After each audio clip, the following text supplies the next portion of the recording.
I've done roads, the Lonia That's Report, more than half. and still I feel there is so much to cover. In this episode of Melbourne Transport Chronicles, we bring you some of Melbourne's forgotten transport history. This is going to involve me dealing with bureaucracy, isn't it? Be still my beating heart. Any city, or country for that matter, has transport links that have become disused and dilapidated. Mahampla an Shah. Tev amwig de Portliche. An Shah a Kriognin. Alina Trenacht. Ashina Aragni Arfod. Ge Moituk Milik. That was an expensive cutaway. Awesome. This is a car park. Don't switch off. Look up. The shape of the car park gives away its previous use as a branch line. To where, you ask? Denmark Street. The former site of the Kew railway station was also the site of the Country Roads Board headquarters and then Vic Roads, right up until very recently. Yes, the site of road-based bureaucracy laid camp at the site of a former railway station. The Kew branch line exemplifies many of the reasons why a train line becomes disused in the first place, and it's one of a fair few in Melbourne. Where there was a station, a single intermediary station, not anywhere near the civic centre of Kew, and Kew Station was built here, which is now a car park. If you're going to build a railway line in a built-up area, it's important to make sure it has stopped where there is, or will be, activity. Kew is an interesting suburb, but let's move on to Parkville. Yes, this is a park, but I'm more interested in the length. Anytime you see a long, thin parkland, you can bet it was used to house a railway time. Inner Circle Line was interesting in that it was, for a while, the only way the Hurstbridge Line could reach the city.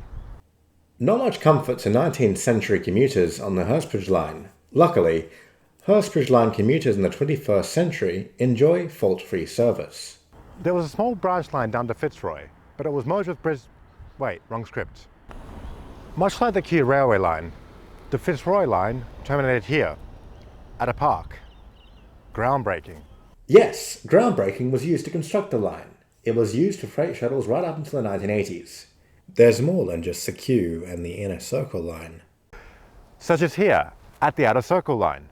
I'd filmed here before, at the end of the Alamein line in a previous episode.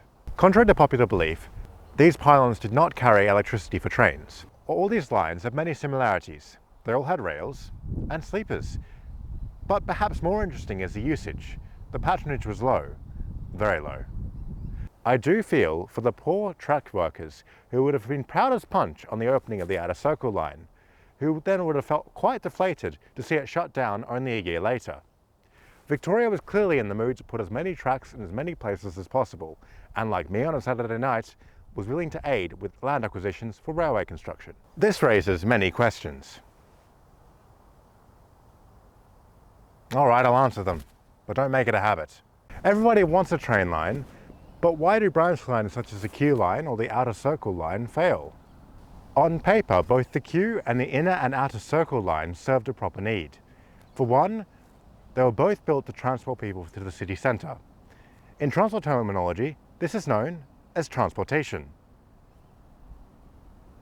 Oh, I see where I went wrong. In transport terminology, this is known as a hub and spoke model. Flinders Street, and at the time, Prince's Bridge, served as a terminus for most metropolitan train services in Melbourne. Hub and spokes work well, but what if you wanted to get from here to here? The Inner Circle Line was unique in that it served the in-between, the area between Royal Park on the Upfield and Rushall on the Munda Line, just north of the junction with the Hurstbridge Line.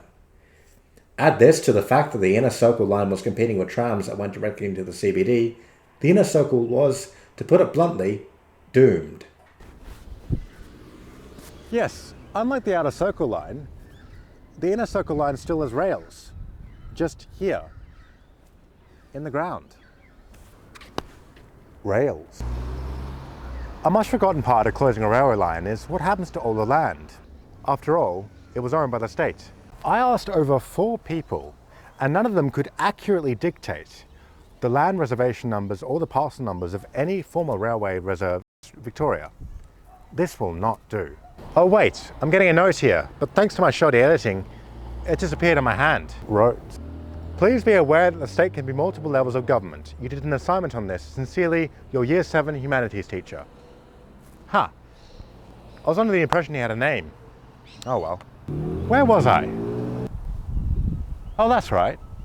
Melbourne, like any big city, has a lot of transport history, but unlike other cities, Melbourne is quite a bit bigger.